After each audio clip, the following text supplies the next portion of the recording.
Moj otac 5.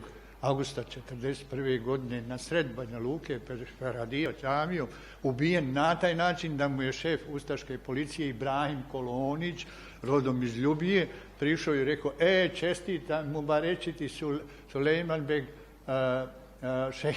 šehida, danas smo, kaže, ti ubili Safeta, mog najstarijeg brata, koji je bio uhapšen istim tada. I otac je digao ruku da ošamari i rekao mu: Kopile Ljubijsko, i srušio se, gotovo. Koga smo imali? A Džafera Kulenić, to je moj najbliži rođak.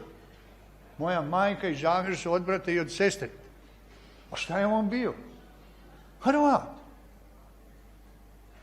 koji je mojoj majki, rahmetli, kad smo išli kod njega da molimo da interveniše, da se moj brat Ahmed utariše iz logora, rekao: Đula, ne znaš ti, ja ne mogu ti ništa uraditi, ne znaš ti kakvi su ovo ljudi, ovo su, kaže, svi razbojnici.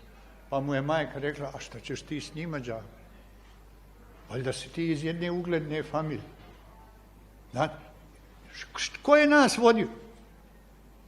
Čovjek koji nije imao samopoštovanja, koji nije imao poštovanja prema svom narodu i prema svojoj zemlji, nego je pristao da to bude dio Hrvatske države, da mi budemo Hrvati, da on bude Hrvat i tako dalje i tako dalje, u jednom režimu koji se sastojao iz razbojnika. Jer ko nije vidio i doživio to šta su ustaše radile, evo, moga rođaka Mirsada, on zna, u Ključu je došlo 800 ustaša iz Ljubuškog, iz one, kako se zove, tamo gdje je onaj, iz Hrvatskog Zagorja, i u toku 3 noći su poklali 800 Srba.